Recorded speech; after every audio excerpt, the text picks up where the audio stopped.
Ataques de pánico y respiración.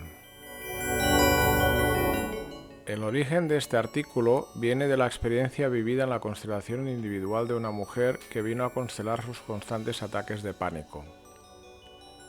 En esa constelación descubrí hasta qué punto en su caso y luego verificándolo con otras personas que muchos ataques de pánico tienen que ver con una manera errónea de respirar. En este artículo voy a explicar qué ocurre y la forma sencilla de resolverlo. Las personas que han usado este sencillo método no han tenido ningún ataque más, o si lo han tenido, han sido muy leves. No digo que sea la solución a todos los problemas de ataques de ansiedad, pero para muchos sí. Entender la dinámica de la respiración normal. No pretendo hacer un tratado exhaustivo sobre la respiración. Solo quiero que se comprenda suficientemente lo básico de la respiración para que se entienda lo que quiero explicar. El proceso mecánico de la respiración es muy simple. Los pulmones se expanden y encogen, y eso fuerza la entrada y salida de aire. Eso es la base. Pero eso se puede hacer de muchas maneras, y ahí es donde puede estar el problema.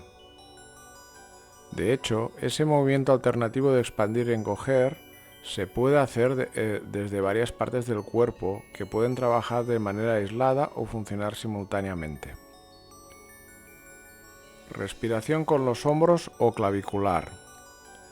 En este tipo de respiración solo los hombros suben y bajan. Al hacer eso implica que solo la parte superior de los pulmones trabaje. Con este funcionamiento se observa sobre todo que la parte baja de los pulmones no funciona correctamente al no renovar prácticamente el aire en esa parte. Figura 1. Podemos ver en la imagen que solo hay movimiento en los hombros, subiendo y bajando, y que la renovación del aire es muy pequeña. Respiración con la caja torácica. Con esta respiración el pecho se expande y encoge. Al hacer eso, produce que la mayor parte de los pulmones se llenen y se vacíen de aire. Es la más habitual, la que la mayoría de las personas utilizan.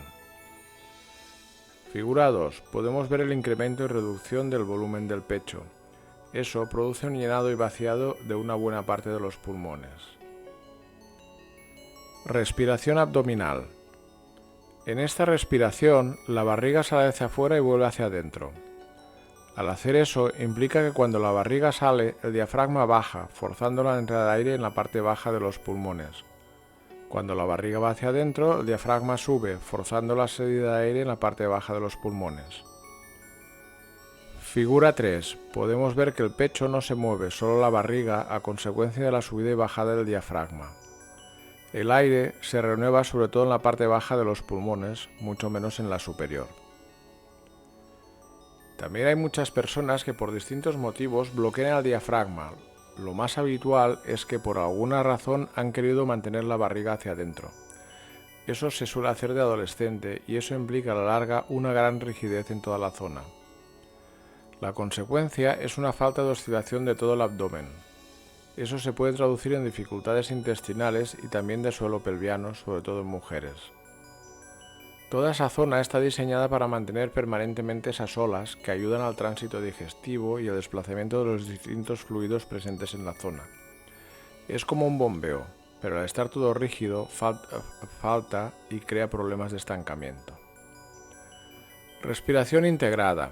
Es la respiración normal en momentos de no esfuerzo. Lo más saludable es respirar básicamente con la caja torácica y la abdominal conjuntamente y de forma sincrónica. Eso produce una buena ventilación de los pulmones, pues ese movimiento produce la renovación del aire en probablemente todos los alveolos pulmonares. Figura 4.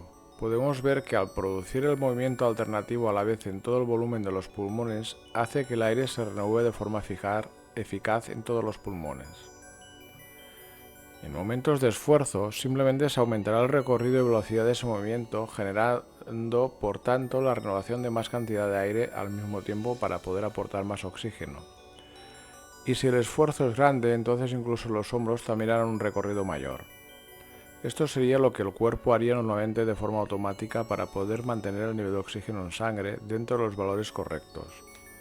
Si el nivel de oxígeno baja, aumentará la actividad de la respiración. Si el oxígeno sube, reducirá la respiración, ritmo y/o profundidad. Eso sería lo habitual en situaciones normales, ya sea de reposo, de actividad física incluso fuerte, que no nos genere estrés.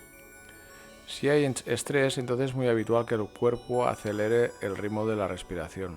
La razón es muy sencilla. El cuerpo se prepara para la defensa o la huida. Si eso ocurre esporádicamente, no pasa nada. Pero si ese estrés es sostenido en el tiempo, al final pasa factura al cuerpo. Como tenemos un cierto control consciente de la respiración, en la mayoría de técnicas de relajación, de yoga, etc., se trabaja mucho con la respiración. Lo habitual es que el trabajo consista en hacer respiraciones largas y profundas. El hecho de alargarlas hace precisamente el efecto contrario de la rapidez, nos relaja y desestresa. Y el hacerlas profundas sirve por un lado para compensar esa ralentización y para que no falte oxígeno. Pero sirve sobre todo para asegurar la renovación del aire en todos los alveolos pulmonares, con lo que con menos respiraciones se consigue una mejor oxigenación. Aunque no es muy relevante de cara a los ataques, es aconsejable respirar siempre por la nariz. Esta, entre otras cosas, tiene la función de filtrar y temperar el aire que accede a los pulmones, reduciendo así el riesgo de enfermedades. Respiración invertida. Durante las constelaciones siempre estoy muy atento a la parte corporal de la persona que constela. Eso da mucha información muy valiosa para percibir cosas que están ocurriendo dentro de la persona. Respiración, expresión de la cara, mirada, postura corporal, manos, etc. Volviendo a la mujer que vino a constelar, comentaba al principio, me di cuenta de que su respiración era muy peculiar. Observé que solo respiraba moviendo los hombros hacia arriba y hacia abajo, pero prácticamente no movía el pecho y en absoluto movía el vientre.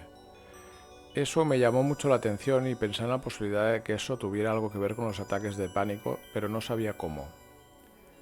Al acabar la constelación, le expliqué lo que había observado y constaté que ella no era consciente en absoluto de cómo respiraba.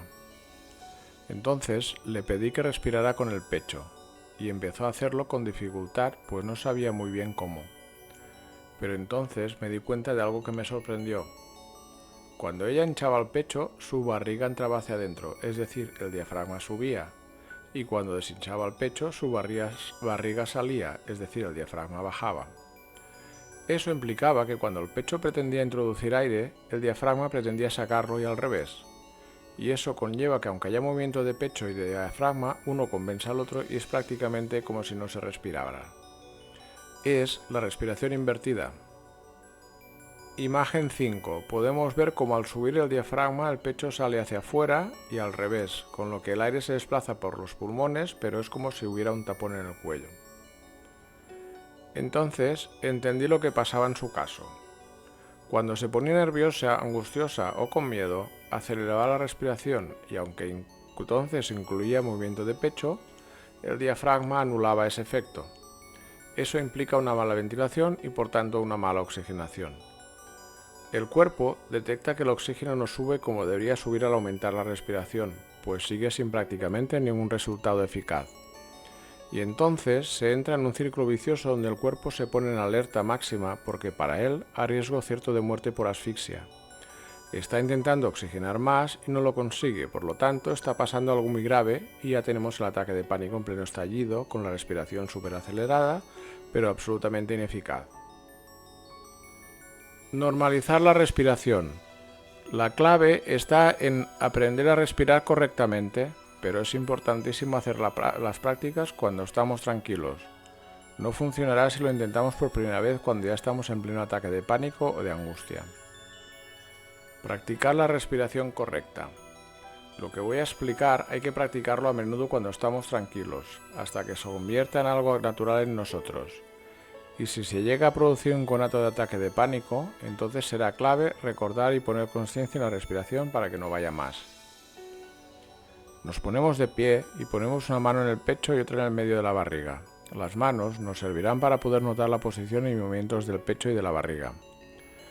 Entonces, empezamos a hacer respiraciones suaves pero largas y profundas.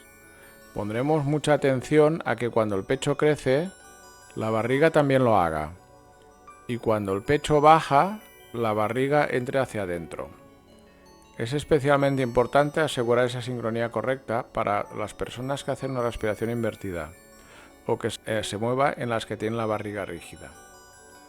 La clave está en practicar cada día un rato y durante un tiempo, hasta que ya sentimos la respiración sincrónica como normal, como natural. Practicar, practicar, practicar. En realidad, como puede verse, es extremadamente sencillo, pero requiere poner atención y constancia.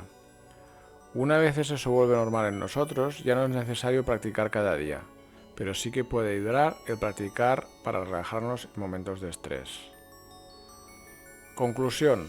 Mi experiencia con las personas que tienen ataques de pánico o de angustia es que después de practicar esto durante un tiempo no han vuelto a tener ataques.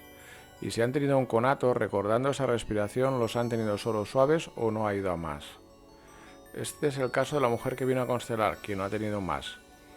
Es cierto que lo que resolvió en la constelación ayudó, pero la clave está en que aprendió a respirar correctamente. Si conoces personas que tienen ataques de pánico o de angustia, te animo a que les compartes el artículo. Igual les puede ayudar a entender este sencillo mecanismo. Autor: Josep Vergés. Fecha: 23 del 2 del 2025.